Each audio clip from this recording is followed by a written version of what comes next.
Hello! இன்னைக்கு வந்து ஒரு கேக் ஆர்டர் தான் பார்க்க போறோம்ப. இந்த கஸ்டமர் வந்து பார்த்தீங்கன்னா, ஒரு 2 மணிக்கு கால் பண்ணி 4:30க்குலாம் கேக் செஞ்சு குடுக்குறீங்களா? அப்படின்னு கேட்டிருந்தாங்க. 4:30க்குலாமா? என்னங்க இவ்வளோ நேரத்துக்கு சொல்றீங்க? அப்படின்னு சொல்லியிருந்தேன். இல்லைங்க கொஞ்சம் வேணும் அப்படின்னு சொல்லியிருந்தாங்களா, சரி நானே செய்ய ஸ்டார்ட் பண்ணிட்டேன். ஃப்ரெஷ் க்ரீம் கேக்லாம் ஒரு 2 டேஸ் முன்னாடியே ஆர்டர் பண்ணணும். அப்படி இருந்தா தான் நம்ம வந்து இன்னைக்கு கேக் குடுக்குறோம்னா, அதுக்கு முன்னாள் நாள் நைட் வந்து செஞ்சு ஃப்ரிட்ஜில் செட் பண்ணி விட்டா தான் டேஸ்ட் நல்லாயிருக்கும். மத்தபடி வேற ஒண்ணும் இல்லைங்க. அதனால வந்து பார்த்தீங்கன்னா, கஸ்டமர்கிட்டயே சொல்லிட்டேன். டேஸ்ட் கொஞ்சம் கம்மியா இருக்குங்க. இனிமேல் வந்து கேக் ஆர்டர் பண்றதா இருந்தா 1 டேவாச்சும் முன்னாடி வந்து சொல்லிருங்க. அப்பதான் வந்துட்டு நாங்க ரெடி பண்ணி வைக்க முடியும்.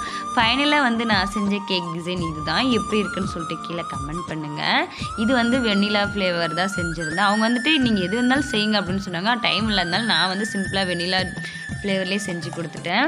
மறக்காம கமெண்ட் பண்ணுங்க. Pappireddipatti to Dharmapuri fresh cream cake அவைலபிள்ங்க. நம்மளுடைய கேக் வந்து பேக் பண்ணியாச்சு. ஃபைனலா ஸ்டிக்கரும் ஒட்டியாச்சு.